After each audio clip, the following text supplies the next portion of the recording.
HAARPI Auroral Active Research Project, l'arme ultime, successeur terrestre du projet Star Wars, Guerre des Étoiles, le HARP serait, par ses extraordinaires puissances et polyvalence, l'arme ultime des États-Unis. Le contrôle du climat par Michael Golan. Source: Top Secret. Croisillon 7. Note de Nenki. Certaines petites corrections et rectifications qui ont été faites étant donné la date de composition de cet article, 2002, et des données accessibles de l'auteur à ce moment. Note de l'éditeur de Top Secret: nous ne pouvons pas certifier la validité des affirmations suivantes, et nous ne les approuvons pas forcément. Cependant, s'il existe ne serait-ce qu'une seule chance sur 1 million pour que cette projection se vérifie, alors nous ne nous sentons pas en droit de la passer sous silence. Note de Nenki. Moi je peux vous certifier la validité du projet HARP et des chemtrails et de leur but militaire. Il existe une chance sur 1 million que ce projet ne tombe pas par-dessus bord vu qu'il est dans les mains de personnes vraiment inconscientes, insensibles et draconiennes dans leur essence et de ce fait créer un avoc environnemental et planétaire comme dans le film Au cœur de la Terre, avoir émoticône souriant. Alors je me sens plus qu'en devoir de vous diffuser ce dossier important. Incontestablement, les catastrophes naturelles liées aux caprices du temps se sont manifestées à toutes les époques. Mais, ce qui est moins naturel que par le passé, c'est l'insolite violence de ces phénomènes dits naturels, souvent en totale inadéquation avec le contexte saisonnier. Ces dérèglements climatiques sont généralement mis sur le compte de « l'effet de serre ». Mais y a-t-il véritablement un lien entre le changement climatique mondial et le très médiatique effet de serre, fonds de commerce des écologistes? Car alors pourquoi l'Europe, et principalement la France, dont la superficie représente 1/1000 le accent grave m de la surface du globe serait-elle tout particulièrement affectée? Sur le plan géopolitique, la communauté européenne indispose les États-Unis car elle s'organise et devient un pôle économique concurrentiel indépendant, ce que ne veut absolument pas l'Amérique. Composée des pays les plus riches de la planète, l'Europe doit rester, selon l'optique américaine, un client solvable en position de demandeur vis-à-vis des USA. La survie économique de l'Amérique dépend de cette hiérarchie de rapports bien établie de part et d'autre de l'Atlantique. C'est peut-être d'ailleurs pour cette raison que le XXe siècle a été le théâtre incessant de guerres dans une Europe déchirée, incapable d'atteindre l'unité. Or, alors que le risque de guerre sur le territoire européen s'éloigne enfin après un siècle de conflits barbares, une nouvelle menace survient, d'ordre climatique. L'Europe subit une guerre météorologique. Le syndrome SOS-météore, d'étranges perturbations météorologiques se font tangiblement sentir depuis quelques années sur le vieux continent, causant de grands dommages à son agriculture et à son potentiel économique en général. À ce sujet, au Parlement européen, des voix commencent à s'élever pour désigner nommément les USA comme étant les responsables du dérèglement climatique, conséquence de tant de désastres en tout genre.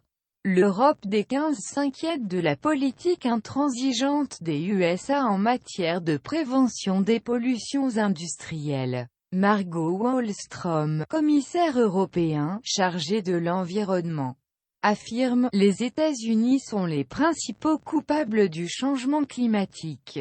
La décision de la Maison-Blanche, de ne pas ratifier le protocole de Kyoto, comme d'ailleurs la plupart des nations industrialisées, a relancé la polémique européenne à propos des États-Unis, présentés comme le premier pollueur de la planète. Le 20 novembre dernier, le président français Jacques Chirac déclarait lors du sommet climatique de La Haye « Si l'on ne fait rien, nous pourrions être accusés de non-assistance à planète en danger », belle formule de rhétorique à laquelle George Bush, son homologue américain, À répliquer moins prosaïquement par « Nous allons travailler pour réduire les gaz à effet de serre, mais nous n'acceptons aucune mesure qui nuise à notre économie ».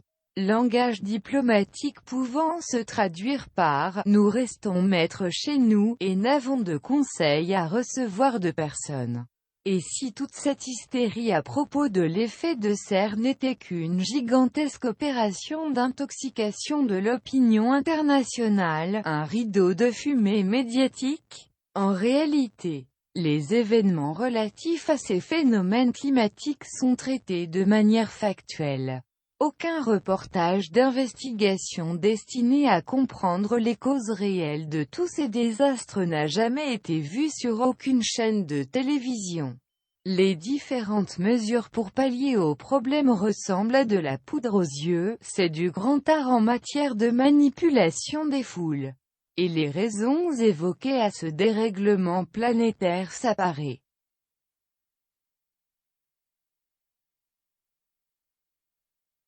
Tentent à la bonne vieille technique de l'arbre qui cache la forêt. Cependant, les populations, victimes des intempéries, commencent à se réveiller et à demander des comptes à leurs dirigeants.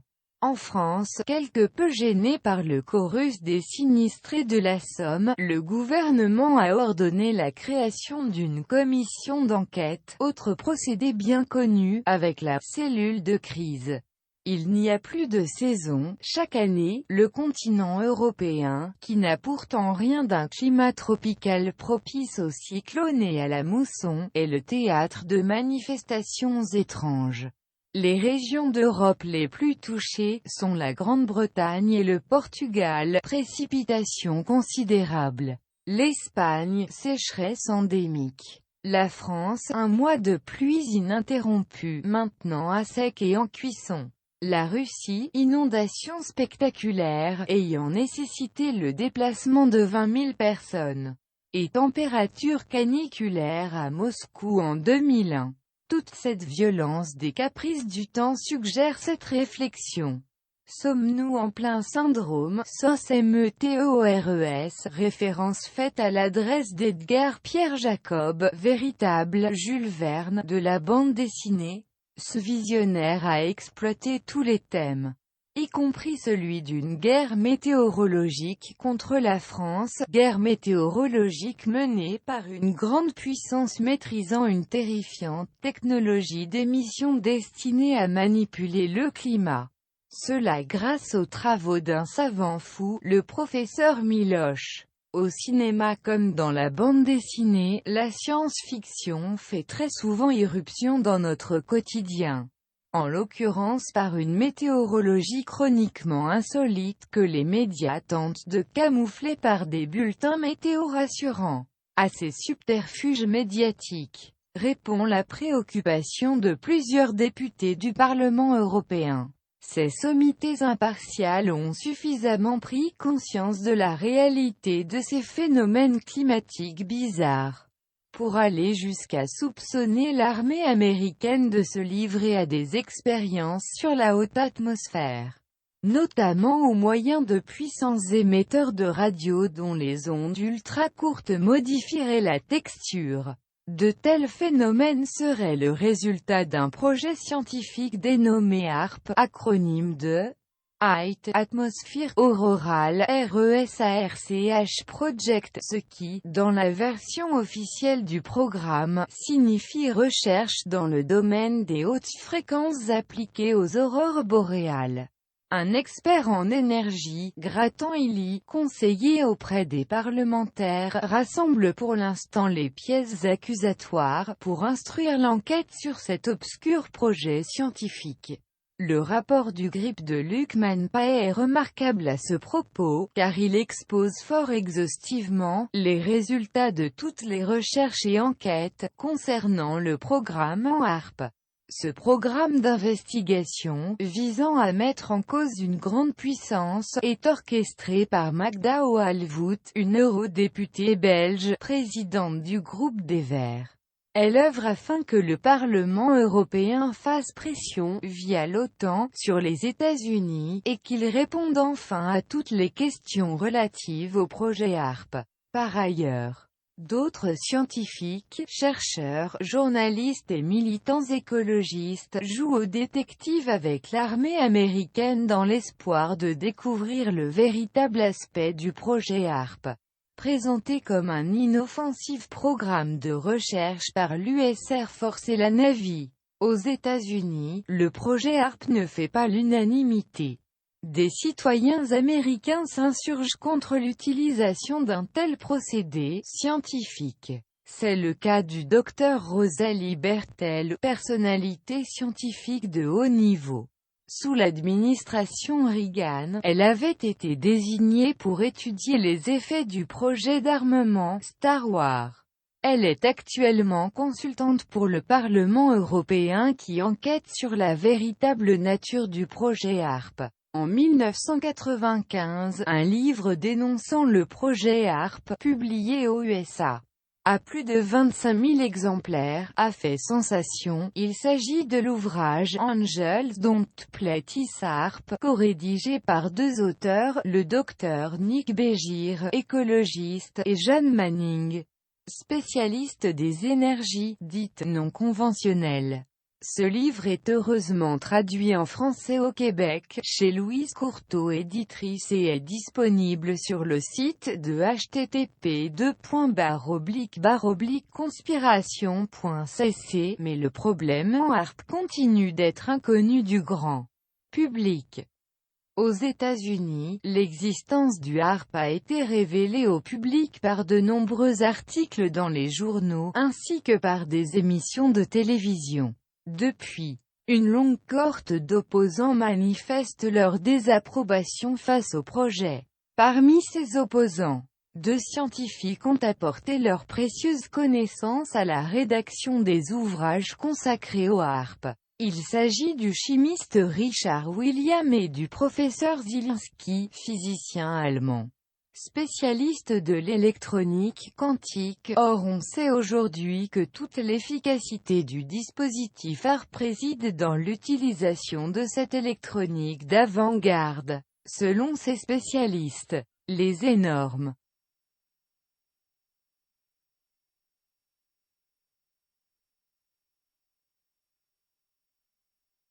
puissance d'émission en provenance de la station de Gakona pourrait influencer la météorologie de n'importe quel pays et y provoquer des effets bénéfiques ou catastrophiques. Complément terrestre du projet Star Wars, Guerre des étoiles, que le nouveau président Bush a remis à l'ordre du jour, le projet HARP serait en réalité, de par la nature spéciale de son signal d'émission, l'arme ultime des États-Unis. La guerre des ondes scanner les entrailles de la Terre à la recherche de bases secrètes. D'interrompre toute forme de communication hertzienne.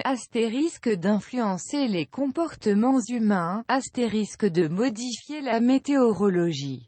De griller les avions dans le ciel comme le ferait un vulgaire four à micro-ondes de votre potage.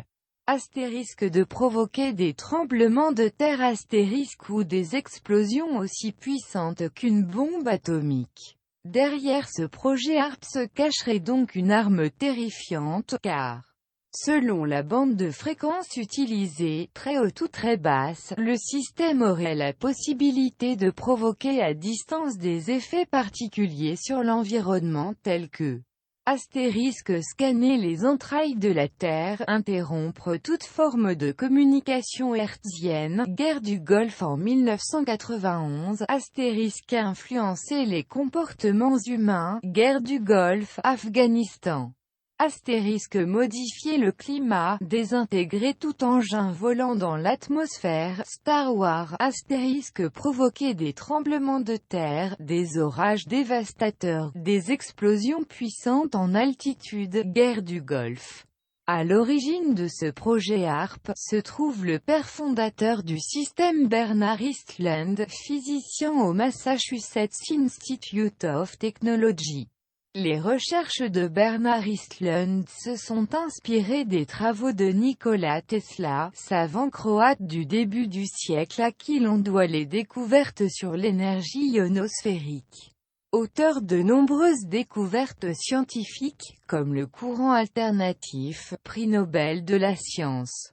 Tesla avait entre autres mis au point un procédé permettant de transporter d'importantes quantités d'énergie électrique sans câble, sur de grandes distances. En se servant de l'ionosphère comme support, Tesla n'imaginait pas à son époque à quoi allait un jour servir son invention.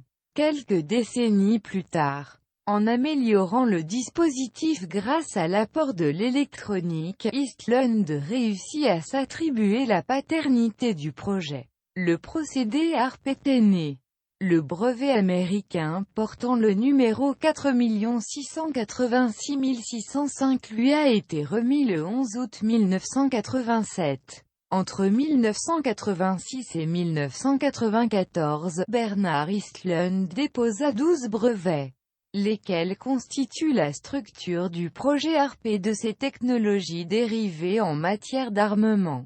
EASTLUND réussit à faire financer la réalisation de ses inventions par la compagnie Arco, immédiatement séduite par les débouchés possibles auprès des militaires. Depuis ce jour, toute la recherche dans le domaine de l'énergie électromagnétique à des fins médicales est bloquée. C'est donc un vaste domaine hautement prometteur de la science qui s'est vu monopolisé par des intérêts liés à l'armée américaine. Aujourd'hui, notons que le propriétaire et exploitant de ces brevets n'est plus Eastlund, exclu pour d'obscures raisons, mais bien la société APTI Arco, consortium pétrolier derrière lequel se profilent l'US Navy et l'US Air Force. Classé secret défense, le principe détaillé de HARP n'est pas accessible, cependant. Sur divers sites internet américains des éléments d'information sont consultables. Par analogie, le HARP est comparable à ces poupées gigognes dont l'enveloppe extérieure dissimule les autres. Ce qu'il en est officiellement connu se résumerait à bombarder l'atmosphère au moyen d'un faisceau de micro-ondes radioélectriques modulées. Dans le but de procéder à des mesures scientifiques sur le mouvement des particules de vent solaire dans la magnétosphère de la Terre. Les militaires ont une autre version. Ils prétendent en effet que la puissance de l'émission est telle que cela provoque l'ionisation des hautes couches de l'atmosphère qui se transforment en miroirs réflecteurs. Cela leur permet de relayer l'émission incidente bien au-delà de la courbure de la Terre. Les militaires du Pentagone affirment que ce dispositif leur sert à communiquer avec des unités de la marine ou de l'aviation en mission lointaine. Ce que les militaires ne disent pas. Par la mise en place de plusieurs nuages miroirs, il est tout à fait possible de reculer encore plus loin la portée des émissions au moyen d'avions militaires de type KC-135 qui larguent sur les nuages des substances chimiques.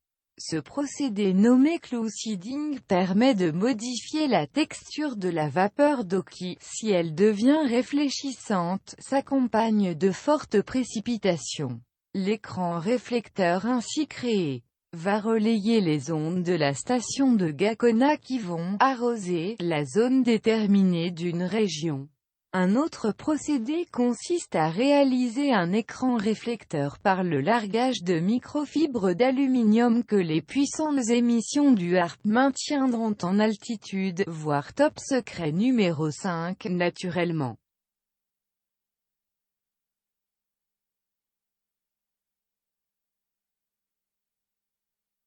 Les effets produits sur l'environnement seront relatifs aux fréquences utilisées. Le choix des fréquences étant vaste, les effets peuvent être multiples. En principe, le procédé doit s'en tenir à des besoins en matière de communication. Cependant, vu le passif de l'US Air Force et de la CIA en matière d'expérimentation, malgré toutes les versions officielles des uns et des autres, il se profile au-delà de tous ces discours, un autre domaine d'application du HARP, plutôt inquiétant, celui de l'arme psychotronique. Dès 1952, le docteur José Delgado, professeur à l'université de Yale, avait découvert que l'on pouvait affecter le comportement émotionnel d'un individu en le soumettant à certaines fréquences et types d'ondes. Les scientifiques, comme Delgado et le docteur Robert Baker, ont réussi à démontrer que deux ondes couplées, dont l'une est modulée en fréquence, génèrent des effets où la plupart des fonctions cérébrales profondes de l'être humain peuvent être manipulées à distance, avec des résultats très tangibles. Certaines très basses fréquences aux alentours de cette heure locale peuvent en effet provoquer l'apparition dans le cerveau de substances neurochimiques qui génèrent un vaste arsenal de réponses émotionnelles ou intellectuelles. Tel est le discret programme de l'élite militaire US, consistant à utiliser une nouvelle génération d'armes psychotroniques dénommée Millimeter Wave. Procédé consistant à transmettre à distance un intense champ électromagnétique modulé de façon particulière à l'aide du système en HARP. Le but est de neutraliser des troupes adverses, ou de manipuler des populations à leur insu.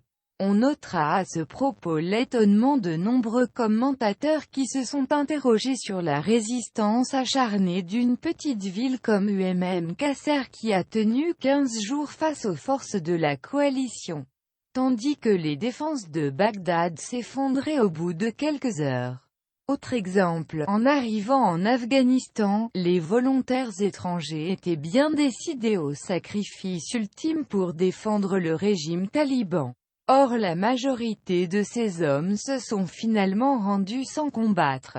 L'étrange révolte des prisonniers étrangers de la forteresse de Kalai-Jangi, qui pourrait aller à l'encontre de cette thèse, pose au contraire bien des interrogations aux observateurs. En effet, comment expliquer le farouche élan suicidaire de ces centaines d'hommes qui s'étaient pourtant rendus la veille à Kunduz? On sait, grâce aux travaux de Blackman et de Rosade, que des ondes pulsées provoquent des variations de la tension artérielle, et modifient les flux d'ions de calcium, potassium et sodium. Ces flux, en traversant la membrane cellulaire, génèrent des signaux microélectriques qui se propagent dans le système nerveux, et informent le cerveau de ce qui se passe autour de nous. Ainsi informé, le cerveau déclenchera à son tour une action sur un muscle, une décision, une émotion, ou une maladie.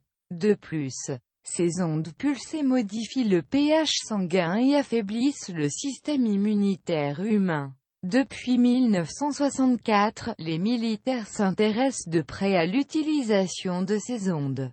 C'est à cette époque que les scientifiques Rosade et Bawin ont découvert qu'une fréquence de 450 MHz modulée à 16 heures locale en fréquence de récurrence nombre de fois par seconde altérait la chimie du cerveau chez les poulets et les chats.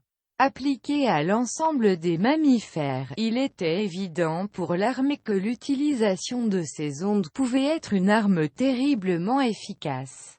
Les armes neutroniques se classent en trois catégories: armes létales mortelles à rayonnement électromagnétique, armes non létales de neutralisation temporaire, utilisables lors de manifestations violentes, armes d'autosuggestion mentale ou de manipulation du comportement.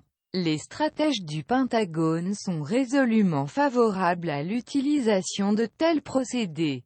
Pour preuve, on peut lire dans une revue à circulation interne, The Revolution in Military Affairs Strategy Studies Institute Army War College, laquelle n'est pas censée tomber dans le domaine public. Nos valeurs changent et la technologie s'ouvre sur de nouveaux horizons.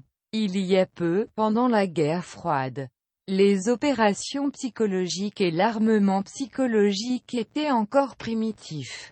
Alors que nous entrons de plein pied dans l'ère de l'électronique et de la bioélectronique, il devient nécessaire de réévaluer les barrières morales et éthiques que nous avons posées en interdisant toute technologie pouvant manipuler l'esprit de nos ennemis, tant à l'intérieur du pays qu'à un niveau international. Dès que cela sera possible, nous encouragerons des entreprises privées ou semi-privées à développer une technologie appropriée.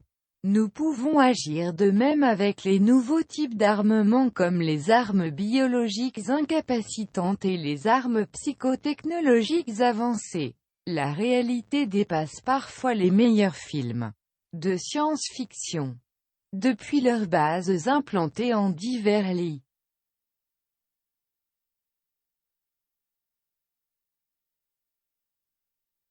UX de la planète, Russes et Américains utilisent conjointement la technologie du HARP. Ces deux grandes puissances, antagonistes en apparence, se sont toujours échangé le résultat de leurs recherches scientifiques sensibles. Toutefois, seuls les USA donnent des informations sur l'aspect du programme en HARP, dont le site le plus connu est celui de Gakona, situé en Alaska. Vaste installation qui s'étend sur plusieurs hectares, le choix du site de Gakona répond à plusieurs critères. Surface d'implantation disponible non restreinte, espace éloigné des zones habitées à forte densité démographique, zone d'implantation relativement plane, impact environnemental minime, coût de construction et de maintenance diminué. Descriptif des installations de Gakona selon le site officiel militaire. L'installation comporte 48 antennes dipôles d'une vingtaine de mètres de hauteur, reliées chacune à un émetteur de puissance. Elles sont alignées sur une zone plane et rectangulaire. L'installation devrait atteindre la puissance de 4,6 MW à sa deuxième phase selon un programme établi en 3 phases. Cependant une énergie à certaines fréquences peut être amplifiée jusqu'à 1000 fois, lorsqu'elle atteint les parties supérieures de l'ionosphère, par des processus naturels. Ce qui donnerait à ce moment une puissance en térawatts. Ce qui pourrait se passer avec un tel niveau de puissance pourrait en résulter une catastrophe pour l'environnement. Certains analystes prétendent que le HARP n'a rien de secret, puisque tous les renseignements le concernant circulent sur le web. Toutes les histoires de science-fiction qui circulent à propos des émissions HARP ne seraient donc que balivernes. Cependant, c'est un point de vue que ne partage pas le GRIP de Bruxelles. Les défenseurs du HARP avancent que le site de Gakona, situé près du cercle polaire, ne peut pas provoquer les dommages qu'on lui impute partout sur la planète. Ils avancent même, à juste raison, que le site d'émission n'a vraiment rien d'une base militaire, car l'on y constate une totale absence de dispositifs de sécurité, absence de clôture, de gardes armés, de chiens. De fait, n'importe qui peut pénétrer dans la zone des antennes. En somme, rien qui ne ressemble à un complexe militaire secret comme la célèbre Zone 51 dans l'État du Nevada. Au premier abord, tout cela paraît bien transparent, et si tout cela n'était qu'un leurre, une façade scientifique publique destinée à dissimuler le véritable aspect du HARP. La base de Gakona a été le lieu de naissance du HARP, là, son dispositif a été mis au point. De nos jours, elle est devenue une vitrine de démonstration technologique, et depuis, les différents sites d'émission sont répartis sur les territoires russes et américains. Par ailleurs, le système d'émission HARP peut être également transporté sur un camion ou embarqué sur un gros avion militaire. Subtile stratégie ou absence totale de secret. L'opération « Porte ouverte » de Gakona ne prouve rien, car elle ne dévoile pas l'utilisation de la physique quantique. Celle-ci modifie de manière conséquente les propriétés du signal d'émission HARP. Le principe quantique bouleverse totalement les lois de la physique traditionnelle, laquelle limite notre perception des dimensions spatiales et temporelles. De nos jours, il est communément admis que la vitesse de la lumière est de 300 000 km par seconde. Pour échapper à cette limite, il faudrait pouvoir accélérer un corps à une vitesse supérieure, ce qui est actuellement impossible avec les lois de la physique traditionnelle. En théorie, il est communément admis que si un corps était soumis à une vitesse supérieure à celle de la lumière, il quitterait impérativement notre continuum espace-temps. Il est donc impossible d'accélérer un corps comme cela. Mais si, sans déplacer physiquement ce corps, on le soumet à des micro-ondes radioélectriques de forte puissance, celles-ci vont agiter ces molécules à de très grandes vitesses comme dans un four à micro-ondes domestique. Ces très courtes longueurs d'onde, et ce niveau de puissance haute fréquence permettrait alors de faire tourner les champs de tachyons, de quanta ou de particules électromagnétiques autour de ce corps, à une vitesse supérieure à celle de la lumière, ce qui produirait le même effet que si l'on dépassait cette vitesse. Cette technologie d'avant-garde est déjà utilisée dans les micro-circuits des ordinateurs à grande vitesse de calcul. Là réside le secret de HAARP. Histoire du HAARPlex. URSS et les États-Unis se sont intéressés à l'atmosphère dès les années 50. Les scientifiques de ces deux puissances s'étaient rendus compte que de puissantes émissions d'ondes ionisantes pouvaient changer le climat. Au milieu des années 70, des ingénieurs soviétiques ont essayé de manipuler l'ionosphère. Peu après que les scientifiques eurent mis en marche leurs gros émetteurs, le jet stream se mit à faire des détours importants. Cela permit à la population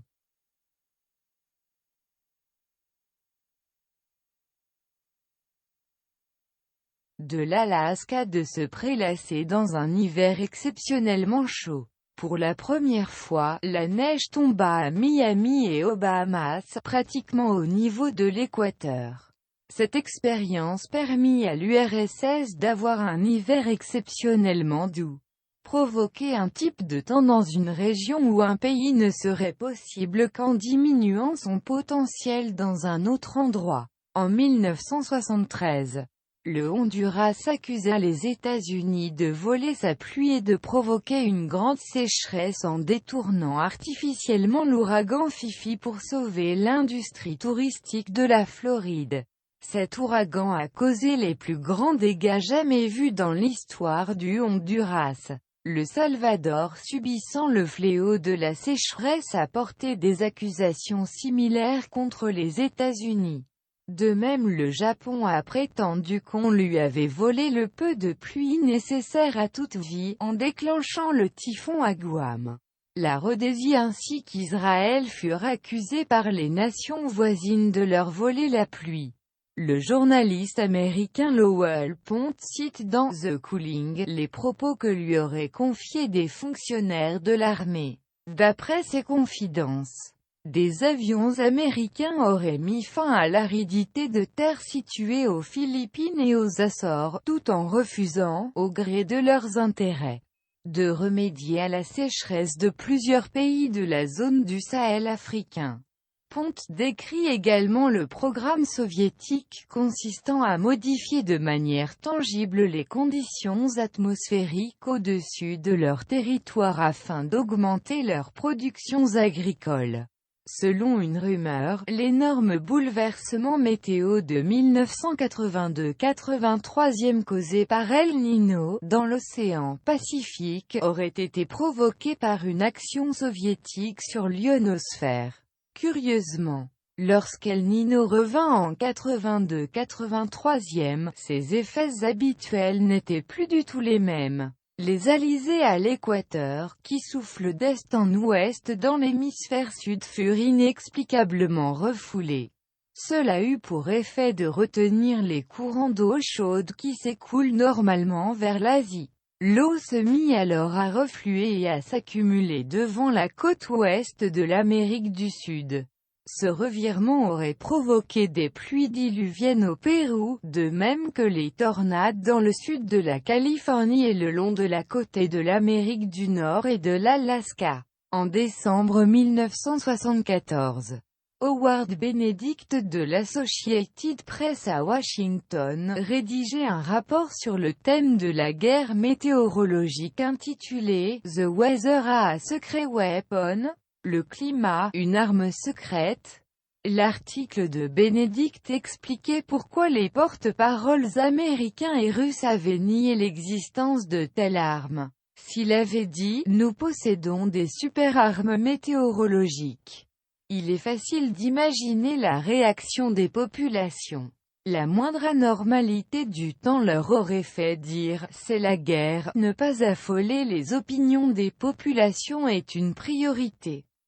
Et les médias sous contrôle des différents pays s'y emploient. En France, pays où la chape de plomb sur les phénomènes climatiques est totale, seul un auteur, Jean-Marc Filterman, a rédigé un ouvrage sur la guerre climatique, Les armes de l'ombre, aux éditions Carnot. Un journaliste, Jean-Moïse Breitberg du magazine VSD a eu le courage d'écrire Les services secrets fantasmes, tempête de décembre 99, phénomène naturel ou attaque terroriste. Ce journaliste a enquêté auprès de divers services spéciaux et militaires américains à ce sujet.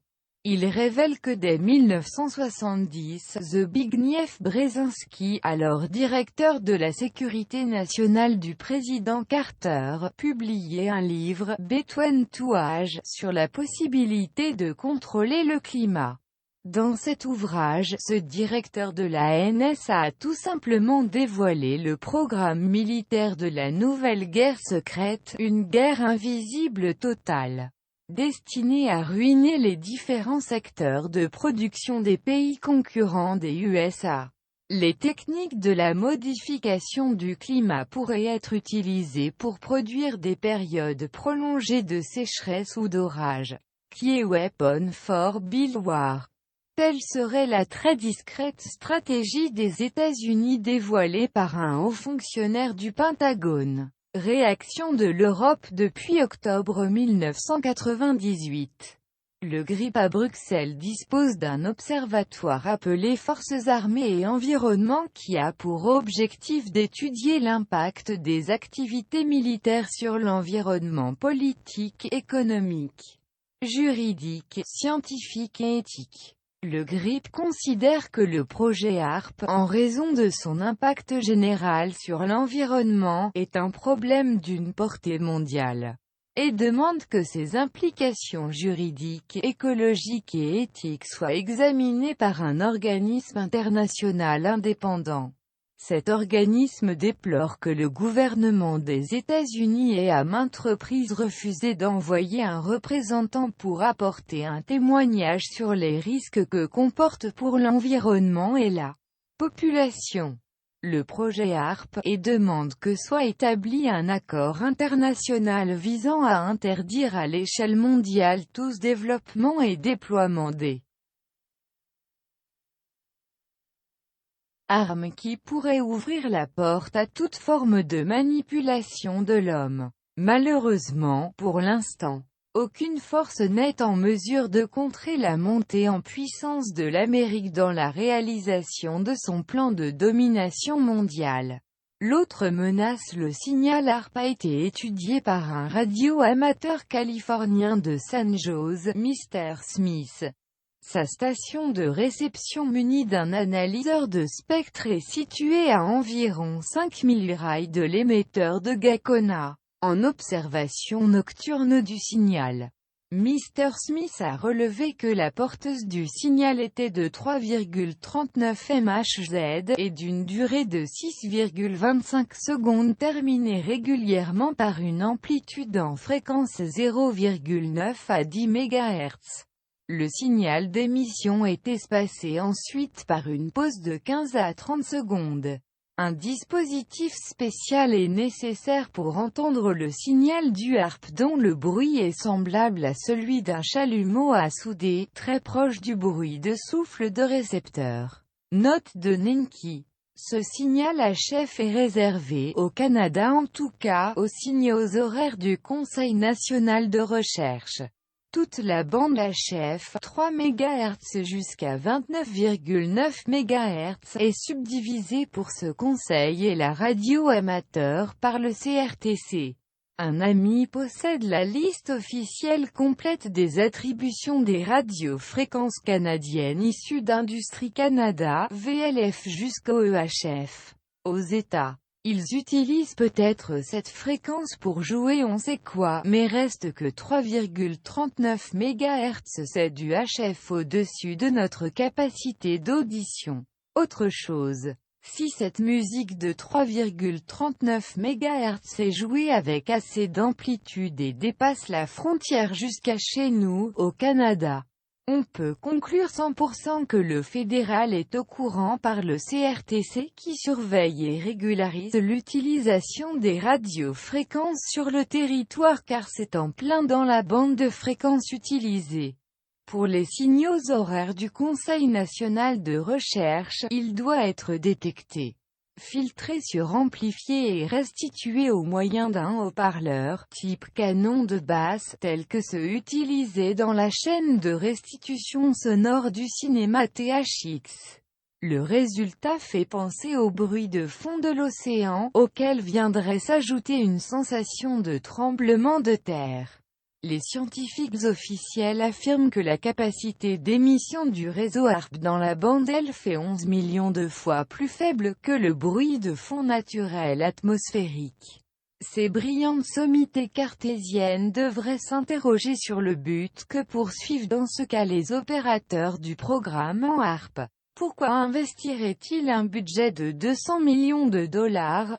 La magnétite que recèle le cerveau de l'être humain, de même que le fer contenu dans son organisme vibre aux moindres modifications du champ magnétique terrestre ou électromagnétique généré par les lignes de transports électriques et les émissions radio de toutes sortes. L'être humain, même à l'état inconscient, est sensible au signal infime du HARP dont les émissions se succèdent régulièrement. Le radio-amateur Smith prétend avoir capté un essai secret du HARP le samedi 17 février 2001. À 3 heures du matin, la fréquence normale de HARP était de 3,39 MHz. Vers 4 heures du matin, le contrôle à l'analyseur de spectre a révélé un changement de synchronisation d'impulsion et d'espacement d'interimpulsion. À 4h39, la puissance du signal s'est soudainement élevée. À 6h45, l'émission s'est interrompue pour reprendre vers 10h du matin à pleine puissance, à 350 MW. À quoi jouent les militaires ? Des chercheurs indépendants estiment que le signal HARP agit en deux temps. Une première salve de fréquences préchaufferait l'ionosphère lors de cette opération. Les ions des atomes azote et ozone seraient excités. Viendrait ensuite l'impulsion de fin, comprise entre 0,9 Hz et des 10 erreurs locales qui emballerait ces ions dans toutes les directions. Des scientifiques américains ont observé que, lorsque le HARP a chauffé un ionosphérique, le miroir de plasma obtenu se transforme, non seulement en réflecteur, mais aussi en transducteur doubleur de fréquence. L'azote ionisé ainsi semble avoir la propriété de transformer une fréquence d'émission de 435 MHz en une fréquence secondaire de 1080 MHz.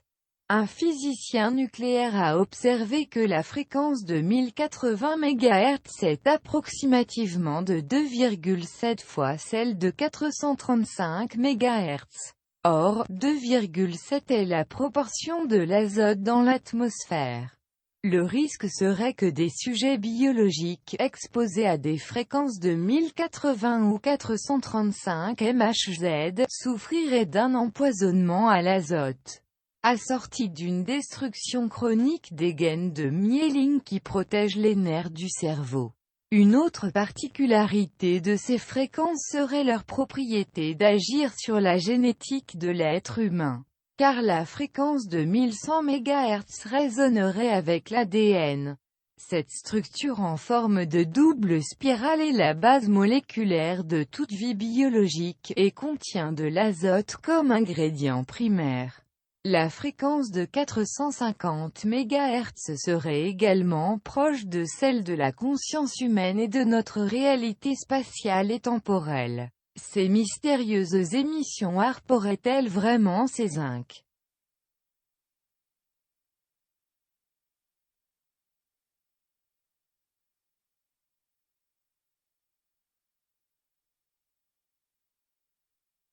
Ayétante propriété, si le programme en HAARP dont les objectifs ne sont pas clairement connus pouvait brouiller, modifier ou détruire l'ADN humain au moyen des fréquences appropriées, ou agir sur le niveau de conscience de l'humanité, afin de retarder ou d'accélérer son évolution, ce serait la pire des menaces à l'encontre de la civilisation humaine.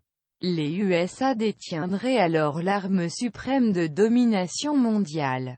Les peuples de toute la planète seraient soumis au contrôle d'une élite possédant un savoir technologique fantastique. Le mind control qui s'affirme insidieusement ne semble guère être un thème qui relève de la science-fiction. La fiction d'aujourd'hui s'est souvent avérée être la réalité de demain. Michael Golan pour écrire à l'auteur. Contacter la rédaction. Analyse du système. La grande aventure de HAARP débute avec le savant croate Nikola Tesla. Lorsque ce fondateur de l'électricité moderne fait au début du XXe siècle une découverte géniale, dans l'ionosphère de notre planète réside une énorme quantité d'énergie électrique.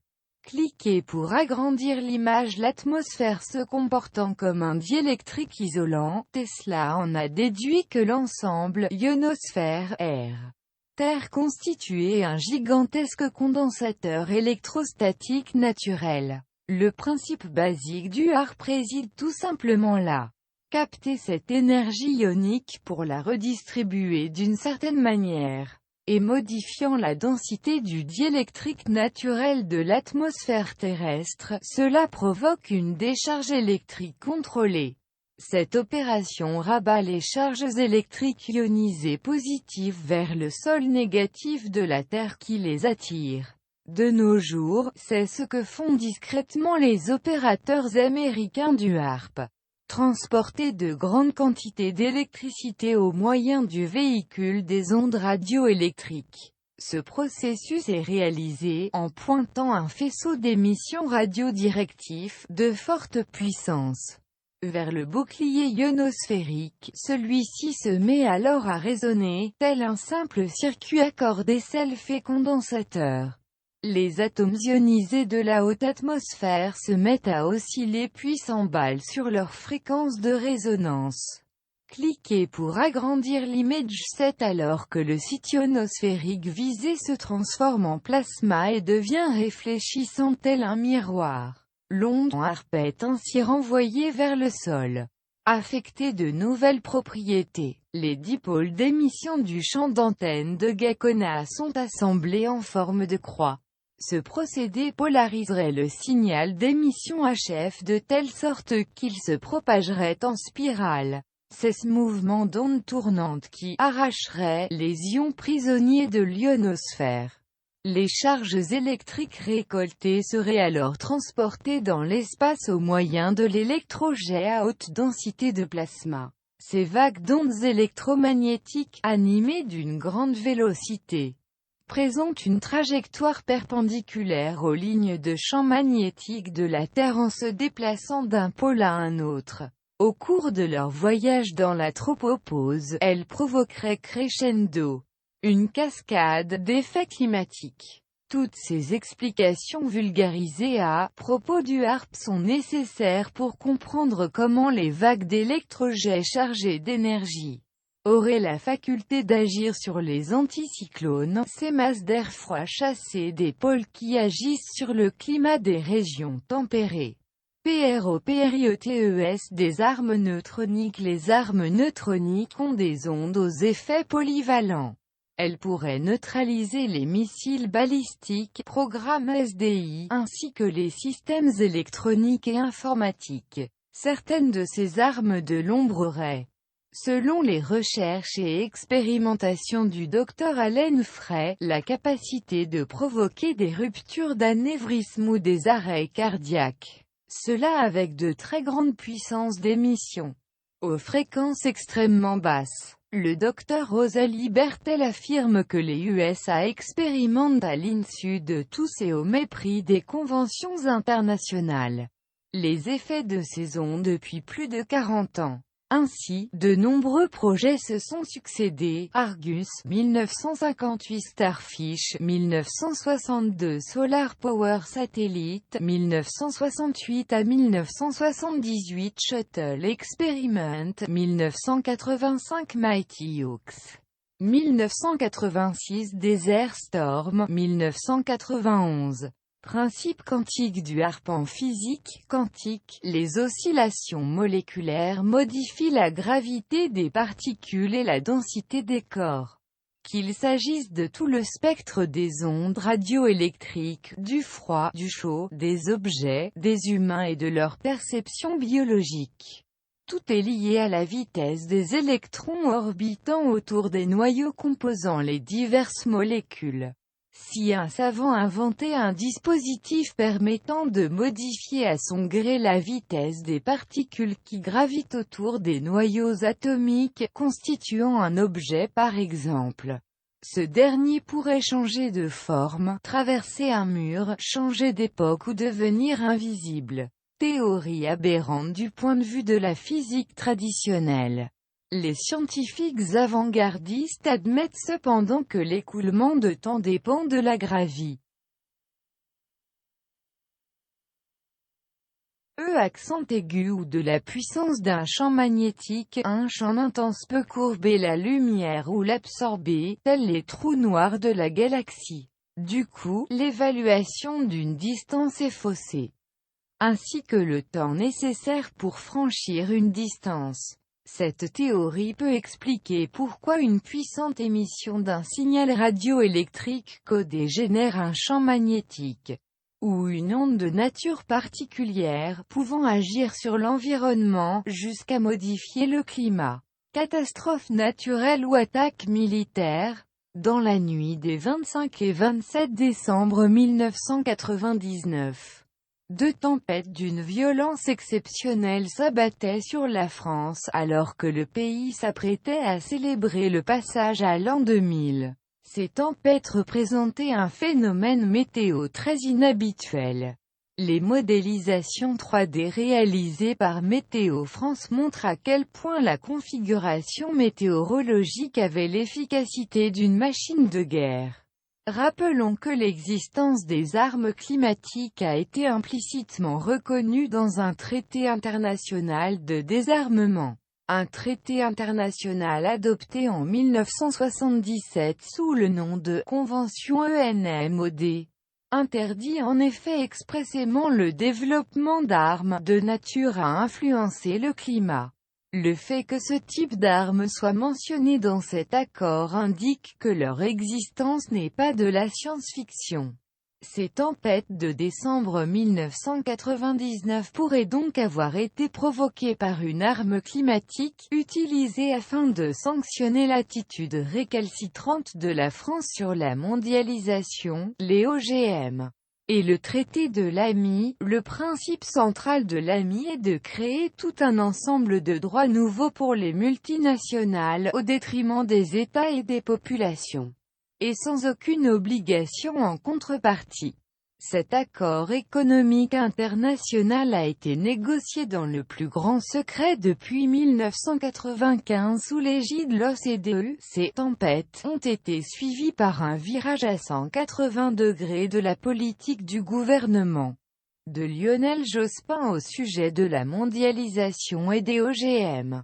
La vérité est peut-être que le pays ayant été mis à genoux par ces deux tempêtes, la France a été vaincue et n'a pas eu d'autre solution qu'une discrète capitulation, à l'insu de la population qu'il était préférable de ne pas informer. Le naufrage du pétrolier Erika, le 12 décembre 1999, soit quelques jours à peine avant les tempêtes.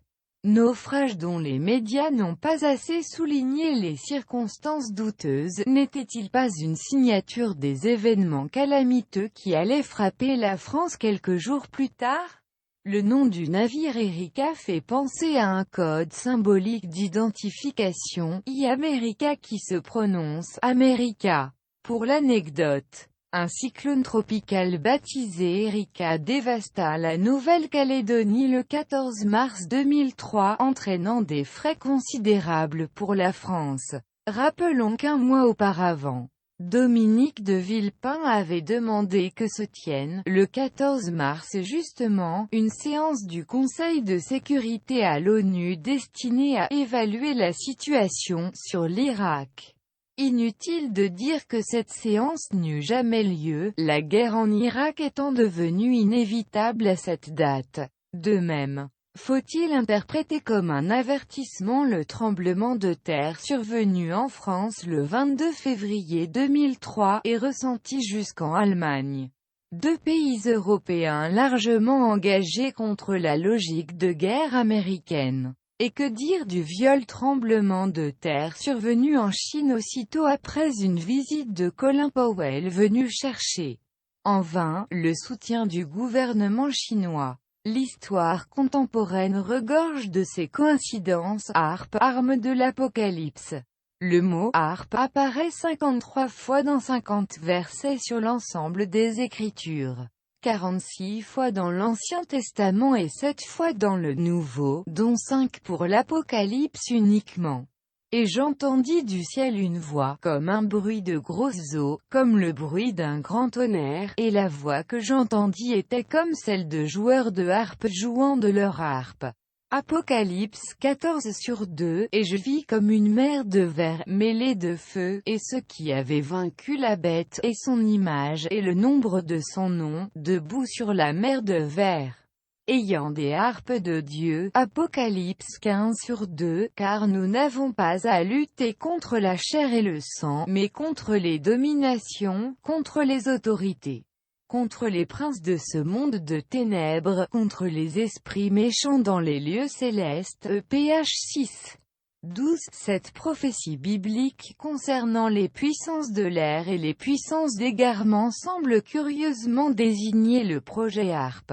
Site sur le sujet. http://www.freeflight.net /carlin/harp.html plus petit que http://www.harp.alaska.edu la page maîtresse de ce projet. Plus petit que http://www.multimania.com /corrupton /10-29.htm contrôle de la pensée et micro-ondes http://www.multimania.com /filterman /climat.htm catastrophe naturelle ou guerre climatique http://w3.nrl.navi.1000/leharp.html le site même de la US Navy sur son projet. Très ouvert ces gens-là. C'est là qu'on a tous pris nos images de cet appareil. http://perso.respublica.fr/bible et non. mbre/arp.htm Michel Chossudowski, Ottawa. The world is climate can now be modified a part of a new generation of sophisticated non-lethal weapons. http://perso.respublica.fr/bible et nombre/harp.htm renversement possible des pôles terrestres, approche biblique et bon article sur Tesla. Photos Aurore. http://www.eurspulse.com/harp/ site officiel de Nick Begiré. Angels Don't Plagiarize Harp. The latest harp information. http://www.eurspulse.com/product/tesla.html pour le livre de Tesla. The Fantastic Invention of Nikola Tesla by Nikola Tesla. http://www.blazing-trail.com/j-smith/ My most recent book is The Expo Harp, The Ultimate Weapon of the Conspiracy. Merci pour votre écoute, c'était Google Troll pour vous servir. Vive le Christ, la France et la résistance. Amen.